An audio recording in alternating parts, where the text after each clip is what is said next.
Uma das coisas mais comuns que acontece com quem está começando no mercado é ter prejuízo nas primeiras campanhas, é ter vontade de desistir, é começar a achar que o marketing digital não funciona, é ter vontade de largar tudo para lá e voltar à vida que todo mundo faz. Nesse vídeo eu vou entrevistar um aluno que teve um pouco dessa vontade, que no início começou tendo prejuízo nas campanhas, começou perdendo dinheiro e hoje ele lucra mais de 5 dígitos todos os meses trabalhando como afiliado.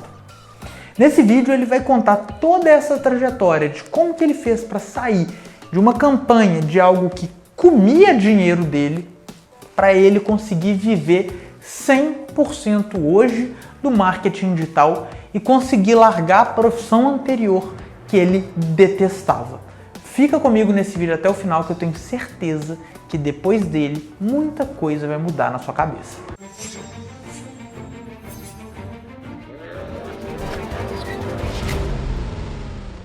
Então, meus jovens, hoje eu estou aqui com o Otávio. Otávio é aluno do Afiliado Vic, acho que desde a primeira turma, né? Você entrou na primeira turma em dezembro de 2018. E de lá para cá, algumas coisas mudaram. Otávio, conta aí para a galera um pouquinho quem que você era antes de entrar no marketing digital e conta um pouquinho de como é que estão os seus resultados agora, o que você está fazendo. Cara, ali em 2018 eu estava atuando como desenvolvedor de sites autônomo, né?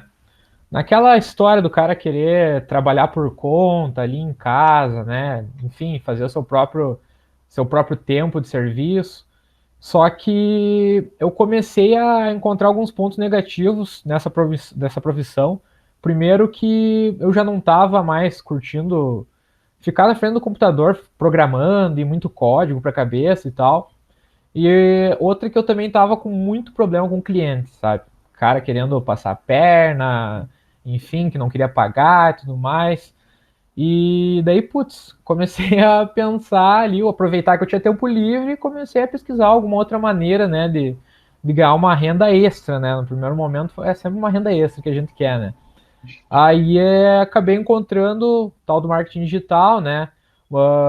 Alguns aí, grandes nomes, enfim, né? Comecei a seguir, me informar um pouco mais. Nisso me deparei até com aquele teu vídeo quando se tornou Hotmart Black, né? Que tava na Aham. praia lá. Foi o primeiro Foi em vídeo que eu vi 2018 teu. também. Isso A aí. galera pergunta muito, né? Quanto tempo, até só para contextualizar, que dá quanto tempo que você demorou de fazer a primeira venda até o primeiro milhão? Foi, cara, 1 ano e quase 11 meses. Um pouquinho menos, foram quase 2 anos. E foi o primeiro vídeo que eu gravei pro meu canal do YouTube, né? O dia que eu recebi, Isso. que a Hotmart me ligou e falou: você é oficialmente um cliente Black. Um cliente Black é alguém que faturou mais de 1 milhão. Eu gravei aquele vídeo. Não, é pra tu ter Tá uma até aqui no ideia, canal. Eu vou até deixar o link na descrição. Foi uma merda de um vídeo horrível. pra tu ter uma ideia, eu até, como eu tava, assim, era muito iniciante mesmo, assim, aliás, não dava pra dizer nem que eu era iniciante, eu tava entendendo o que era marketing digital, né? Eu não conhecia nem esse termo Hotmart Black, sabe? Eu fiquei Aham. sabendo nesse vídeo que eu entendi o que era e tudo mais, né? E, enfim, aí passei a acompanhar, né, e tudo mais. Aí depois de algumas semanas pesquisando e vendo que realmente é algo verdadeiro, as pessoas têm resultados e tudo mais, comecei a investir em alguns cursos, né? E foi bem aí que você abriu a primeira turma do Afiliado Vic, né? A turma beta, né? Seriam as primeiras 100 vagas, né? E aí eu fui lá e entrei logo na primeira hora ali que abriu o carrinho, eu já adquiri o curso, né? Entrei para a turma. E caí de cabeça, né, cara? Comecei a estudar, enfim, tanto tráfego pago quanto tráfego orgânico, né? E a fazer testes, né? Enfim, experimentos ali para ver o que dava certo, o que não dava. E fui passando, quando eu vi eu tava tendo aquela renda extra que eu queria. Só que os meses foram passando, eu tava tendo mais prazer em fazer aquilo, dando mais atenção, né, ao marketing digital, que eu fui me afastando da minha profissão como desenvolvedor e focando no marketing digital. E com isso meus resultados foram crescendo, crescendo, né? Isso aí já se passaram quase 2 anos. Hoje em Uhum. dia, o meu faturamento é de 5 dígitos por mês, que é algo muito maior do que eu ganhava antes, né, como desenvolvedor. E, cara, você falou sobre. Começou a ter seus primeiros resultados ali. Como é que foi essa história, assim, do momento que você falou: olha, quero realmente estudar, gostei do curso, quero comprar o curso do Marcelo e tudo mais, até você conseguir fazer suas primeiras vendas? Como é que foi essa jornada? É que assim, tudo é um processo, né? Primeiro a gente vai na Uhum, curiosidade, começa a sonhar mesmo, né? Putz, será que é verdade? Se eu ganhar isso, ganhar aquilo. Só que quando tu faz a primeira venda, começa a vir mesmo resultados, ali tu se anima ainda mais, né, cara? uhum, Porque tu vê que tem como, né? Tanto é que, assim, sendo sincero, meu primeiro contato com o tráfego pago ali, eu fiquei negativo, sabe? Tipo assim, putz, fiz a uhum, minha primeira venda ali, nossa, vou deixar rodando isso aqui e tal, só que assim, uma campanha muito mal otimizada, assim, bem coisa de iniciante, né? Normal. E eu quis insistir nela e no fim fiquei negativo. Mas já é algo que te vira a chave a ponto de tu perceber, pô, eu consigo, né? Eu uhum, consigo fazer isso dar certo. Então, ali foi a primeira faísca, vamos dizer assim, né? Aí depois é só questão de se dedicar ali em estudo e execução para que os resultados começassem a surgir, né? uhum. E assim, e isso que você falou é normal, né? Porque às vezes a galera acha que é dinheiro no piloto automático. Eu vou subir uma campanha de um produto, vou vender e vai ficar assim para sempre. Né? Você tem que entender um pouquinho do que você está fazendo, do que está por trás, porque, cara, primeiro, tráfego pago chama pago porque você tem que pagar, né? Então, e segundo, que uma das coisas que eu falo muito é que quando você entra nesse jogo, você pode pensar numa renda extra, mas você tem que pensar também que isso não deixa de ser o mesmo esquema de uma empresa. Não estou falando que todo mundo que é afiliado é um grande empresário, mas, cara, você é empreendedor. Aquilo ali é um negócio que ninguém vai se responsabilizar pelos seus resultados a não ser você mesmo. É igual um empresário. A função de fazer o negócio dar certo ou não é do dono do negócio. Quando você começa como afiliado, essa responsabilidade é sua. Né? Então, isso daí, a pessoa tem que ter esse senso de responsabilidade e entender que, cara, se fosse caixa eletrônico, dinheiro no piloto automático, todo mundo que subisse meia dúzia de campanha estava rico, É verdade. né? Então, é só para entender que, tipo, tem como dar, tem como ganhar dinheiro, tem como ter resultado, mas não é caixa eletrônica, eu vou lá, vou dar meia dúzia de cliques e de repente vai cair um caminhão de dinheiro na minha conta bancária. Né? Então, isso que você falou é legal, tipo, pô, nas suas primeiras campanhas você tomou prejuízo? Tomou. O que você fez? Cara, o que eu tenho que fazer agora para dar certo? Sua preocupação foi essa a partir daí. Eu acho que isso é uma mentalidade legal, que é como que eu vou fazer para dar certo? Que aí você começa a procurar, você começa a testar, você começa a executar coisas novas, né? Você começa a descobrir que existe um mar ali na sua frente e falou, cara, eu tenho que aprender a navegar nisso daqui. E Porque muita aprender com os gente erros também, né? porque muita gente vira e fala, perdi R$ 150. Beleza, larga pra lá, fala isso daí é tudo picaretagem, largo pra lá e pronto. A maioria das pessoas vai ser assim, que vai pegar, vai investir, vai provavelmente perder e vai largar pra lá. E é por isso que eu costumo brincar, eu tenho falado muito nos meus stories, é que não existe concorrência.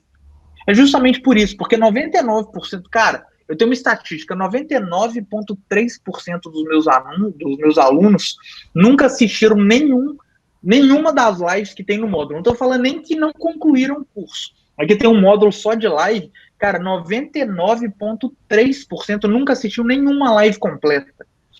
Né, você da turma beta, você lembra? Quando eu fazia aquelas lives, cara, o ouro do curso Uhum. tá ali. E você vê que para Verdade. cada 1.000 pessoas, 7 assistem isso daí. Ou seja, cara, a galera não tá tão disposta pelo nem consumir conteúdo. Mas, Otávio, e conta um pouquinho disso daí, cara. Quais foram os primeiros nichos que você se dispôs a vender? O que você pensou naquela época? Cara, a primeira venda, falar essa que eu tomei prejuízo, tá? Mas assim, eu acho legal porque é um nicho bem aleatório, que foi o nicho de tarô, né? Eu fiz um anúncio pro nicho de tarô e foi já para ver se rolava mesmo, assim, porque, pô, é um nicho muito específico, assim, sabe? Uma coisa que não é tão geral quanto, sei lá, nicho de inglês. E esse foi a primeira venda, né? Mas, enfim, foi uma experiência breve ali, um teste breve. O primeiro nicho que eu realmente passei a vender e tudo mais foi de programação, justamente porque eu tinha o conhecimento, né, de desenvolvimento de sites e tudo mais. Então era o que eu me identificava, né? E a gente sempre vê nos cursos e tudo mais, você mesmo dá a dica também, né? Pô, escolhe um nicho, algo que tu vá gostar de falar, que você entenda, né? Porque fica muito mais fácil de trabalhar uma campanha, alguma coisa em cima disso, né? Isso eu acho que é muito bom, você escolher um nicho que você é a própria persona, né? Eu Exato. acho que isso ajuda bastante, porque no final das contas, quando você está fazendo tráfego pago, você tem que escrever uma copy. E quando você escreve uma copy, que você fala, porra, eu clicaria nessa copy. Quando você vai para uma página de venda e fala, porra, eu gostei desse produto, é muito mais fácil de você conseguir avaliar aquele trabalho que você está fazendo. E se você tem que estudar, você tem que produzir conteúdo, se é um assunto que você gosta, pelo menos, é muito mais fácil, né? E como é que foi, assim, e quais estratégias você usou para conseguir ter seus primeiros resultados, para você conseguir fazer essas suas vendas do nicho de programação? Cara, no começo eu comecei assim pelo simples, né? Tráfego direto. Só que, claro, sempre tive cuidado de escolher bons produtores com um produto legal, página de vendas legal e que o produtor tivesse uma estrutura boa, né? Que ele fizesse remarketing para mim, enfim. Mas basicamente comecei assim com tráfego direto, né? Aí eu comecei a ter Tráfego direto, resultado. só para quem não sabe o que é, acho que é legal só contextualizar. Tráfego direto nada mais é do que quando você faz um anúncio direto para a página de vendas do produtor, ou da sua própria página de vendas, né? Se você não construir, do produtor, se você não construir sua própria página de vendas. No caso, eu fazia para a página do produtor mesmo, né? Eu ainda nem Uhum. tinha minhas próprias páginas e tal. Hoje em dia eu já tenho alguns projetos aí que eu tenho a minha própria página, né? Mas naquela época era pro produtor. Só que eu comecei a ver que isso dava resultado e aí eu também comecei a criar conteúdo orgânico para esse mesmo nicho, sabe? Uhum. Aí blog, YouTube, enfim, porque eu sempre fui muito de tentar testar um pouco de cada coisa, assim, no meu tempo livre. É claro, eu vou dar o foco porque tá dando certo. Mas no meu tempo Uhum. livre eu vou estar tentando coisas novas, porque de repente eu acabo descobrindo uma estratégia que para mim funciona, né? Porque são muitas possibilidades, né? Então a gente tem que tentar e tudo mais. E aí deu certo também, então eu fui meio que juntando essas duas coisas, né? Fazendo tráfego pago e também produzindo conteúdo orgânico nesse nicho, entende? Então, beleza. Então, você escolheu um nicho que você gostava, né? Então, foi nicho de programação. Aí você virou e falou, pô, vou fazer tráfego direto. Aí ali você começou a ter lucro, né? Você começou a ter um desempenho melhor. Quando que foi o momento que você virou e falou, opa, eu quero parar só de fazer tráfego direto para eu virar e falar, eu quero começar a criar minha própria estrutura de produção de conteúdo? Você faz captação de e-mail hoje ou é só conteúdo, tráfego para página de venda?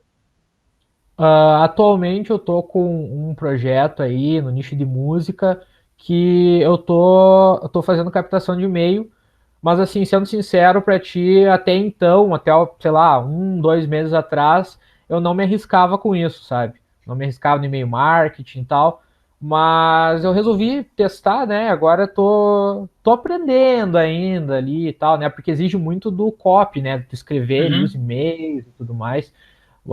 E é algo que eu vejo que, para mim, até como gestor, né, que eu também atuo como gestor de tráfego atualmente, é bom desenvolver a arte do copyright, né? Porque alguns projetos eu mesmo tenho que fazer a copy e tudo mais, enfim. Então eu resolvi exercitar isso com o e-mail marketing. Mas na época era, né, meio. No máximo o que eu fazia era mandar para a página de captura do produtor, Do deixar produtor. que ele trabalhasse o e-mail marketing, né? E quando que foi mais ou menos a sua virada ali de você parar de fazer tráfego direto, não parar, mas de você virar e falar, opa, estou fazendo tráfego direto, está funcionando, vou começar a produzir conteúdo, vou começar a criar minha própria estrutura de tráfego orgânico. Como é que foi isso? Cara, meio, dá pra dizer que foi um pouco em paralelo, porque assim, inicialmente eu já tinha começado com alguns projetos no orgânico, só que não tinham dado resultado, porque normal, o orgânico demora um pouco mais, né, até começar a vir o tráfego, enfim. E aí eu pensei, poxa, eu estava fazendo tráfego pago, então eu pensei, vou reativar aquilo, vou dar continuidade, né, porque eu não tenho nada a perder, entende? Então eu simplesmente peguei algo que há 2 meses atrás eu tinha parado e eu reativei e comecei a caminhar junto ao orgânico pago, né? Mas foi meio Uhum. que logo no começo também, né? Entendi, entendi. E hoje, como é que tá a sua estrutura, que você falou que está atuando como gestor de tráfego? Como é que você tem feito os dois aí? Como é que você tem feito essas duas frentes do seu negócio? Cara, seguinte, assim, eu, primeiramente falando assim, de todos os meus lucros que eu tenho durante o mês, como afiliado e dos meus ganhos como gestor de tráfego, né, os pagamentos e tudo mais, eu posso dizer assim que a grande maioria, talvez até uns 80% dos meus ganhos vem como afiliado, né? Porque eu tenho, atualmente estou só com 2 clientes, eu estava com 3, mas resolvi, né, me afastar assim, até porque eu estava com pouco tempo. Só que eu faço questão de, mesmo assim, manter clientes, por causa que é uma maneira que eu vejo de aprender mais por alguns motivos. Primeiro que são desafios novos, né? O cliente vai ter ali as coisas específicas dele, então eu encaro como um desafio. E outra que eu estou gerenciando o investimento dele, né? Então, assim, é uma Você experiência aprende com o que. dinheiro de outra pessoa, né? Exatamente. Além, é claro, eu ganho o pagamento dele e tudo mais. Mas assim, eu me dedico muito mais, ou pelo menos um pouco mais da metade do meu tempo a esses clientes do que ao meu próprio trabalho, apesar dos ganhos virem muito mais do meu trabalho. Mas eu faço questão disso porque nesse 1 ano aí que eu tenho trabalhado como gestor, eu tenho recebido, conhecido umas pessoas bem legais, assim, sabe? Tem me ajudado no networking, tenho entrado em uns projetos legais, então eu dou muito valor para isso também. Uhum. Pô, legal. E isso você falou que tá te tirando aí de lucro mais de 5 dígitos por mês. Isso.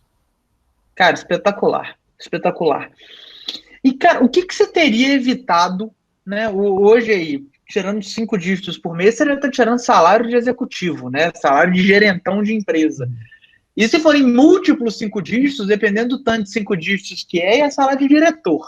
É, cara, o que que você teria evitado o erro? O que que você falaria, tipo assim, porra, isso daí era um negócio que eu queria ter me ensinado lá para eu não ter errado nisso? O que que você acha que foi um dos maiores erros que você cometeu, especialmente falando como afiliado?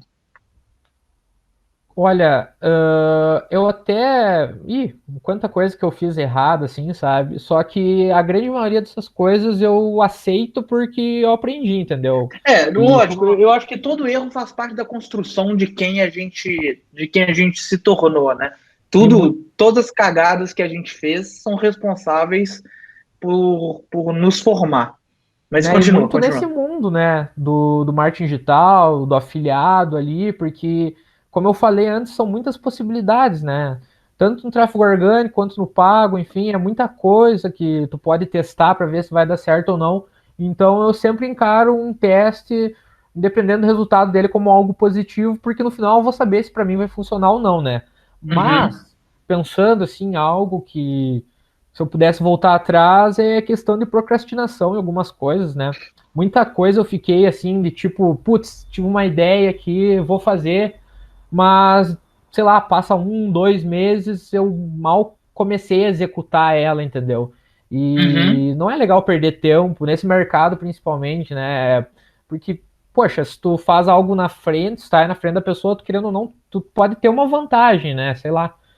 E eu acho que isso é o que eu deveria ter mudado se eu voltasse atrás, né? A questão de procrastinação. Cara, a procrastinação eu te falo que é um problema que eu tenho também. Das coisas que me ajuda, pode falar. Cara, lixinha. Ah, Eu sim, pego e falo, também. pô, tudo que eu tenho que fazer, coloco os quadradinhos. Às vezes eu Também. chego de noite e falo, velho, tem tipo meia dúzia feita e eu falo, agora eu tenho que pegar e fazer. Aí eu vou dormir tardão, mas eu entrego o que tem que entregar. Isso. É, eu criei esse costume também, né? Eu tenho um aplicativo no celular mesmo, que eu sempre tô dando uma olhada ali, né?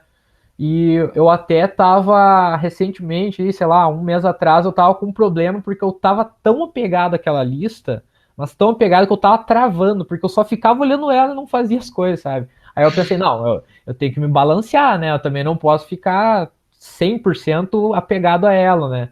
Aí agora eu tô conseguindo levar melhor. Mas não adianta, tem que se organizar, né, cara? Isso é fato.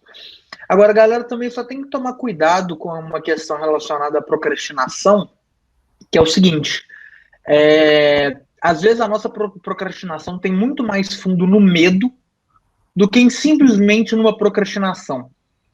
Porque a gente, o ser humano, ele é especialista em evitar o fracasso. A gente é especialista nisso. Eu estou falando todo mundo.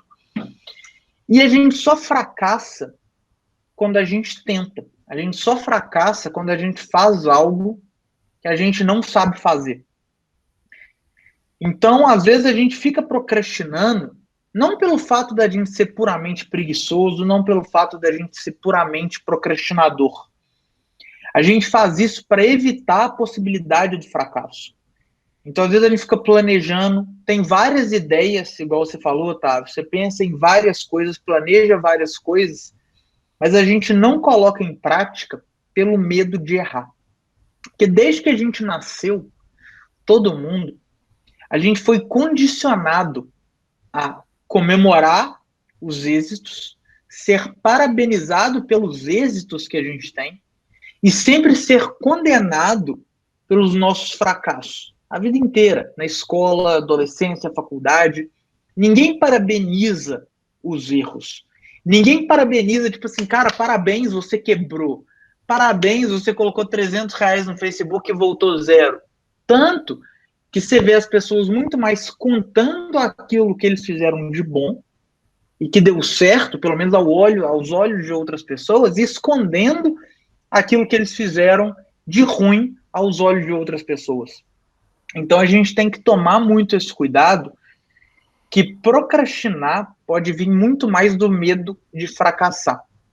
Mas o que diferencia uma pessoa que realmente tem sucesso de uma pessoa que não tem, de uma pessoa que consegue empreender e ter resultado da pessoa que não tem, é justamente a facilidade, ou pelo menos a forma que se você se coloca numa posição de fracasso. Porque o Otávio aqui, ele se colocou algumas vezes numa posição onde as pessoas podiam rir da cara dele, podiam falar, tá vendo, eu te falei que isso deu errado, tá vendo, você se fudeu, você perdeu dinheiro com isso daqui, isso tudo é migué. Ninguém fala a verdade nesse mercado. Ele se colocou várias vezes na posição de perder dinheiro, de receber julgamento alheio, de investir tempo em algo que poderia não dar certo. Algumas vezes. Até quando ele começou a produzir conteúdo, nas primeiras campanhas, no primeiro cliente de gestão de tráfego, ele se colocou nessa posição. Só que para ele aprender a fazer, não tem outro jeito a não ser fazendo. Nenhum curso vai te preparar para a vida real. O curso, ele pode te simular como é que é o campo de batalha. Ele vai te deixar melhor armado para ir para o campo de batalha. Mas as coisas só vão acontecer quando você subir sua primeira campanha, quando você pegar o seu primeiro cliente de gestão de tráfego, quando você subir sua primeira campanha de remarketing, quando o Facebook fizer sua primeira cobrança no cartão de crédito. As coisas só acontecem ali. Então, enquanto a gente não perder o medo que a gente tem do fracasso, enquanto a gente não se colocar constantemente em uma posição onde a gente pode realmente fracassar, as coisas legais não vão acontecer. Porque as coisas legais acontecem justamente onde a maioria das pessoas tem medo de pisar. E isso por si só já faz com que seja difícil ir para lá. Então, uma das coisas que você falou sobre procrastinar, eu acho que é isso. A gente tem que colocar na nossa cabeça que é tipo assim, cara, eu tô com medo, eu vou com medo mesmo. Porque a novidade dói, né? Você fazer algo que você não está acostumado a fazer dói. Então, a gente não pode deixar, a gente não pode se tornar um procrastinador também por causa do medo do fracasso. Porque faz parte, cara. Errar, fracassar e se fuder faz parte do processo. Todo mundo já passou por isso. Mas, enfim, isso aqui é a minha mensagem final. Você quer deixar mais alguma dica? Mais alguma mensagem aí pra galera? Cara, Se alguém aí que estiver assistindo se interessar, eu tenho um canal na qual eu posto apenas conteúdo, não divulgo link de afiliado, não divulgo produto nem nada. Tá lá no YouTube, é um canal pequeno, né? Mas enfim, é Guerreiro do Marketing. Tem o Viking, tem o Guerreiro. Vou deixar o link aqui na descrição. Aí é só dar uma olhadinha lá. Boa. Otávio, brigadão pelo seu tempo, brigadão pela entrevista. Curti pra caramba. E, cara, se você precisar de mim, eu tô às ordens. Beleza, Marcelo. Obrigado, cara.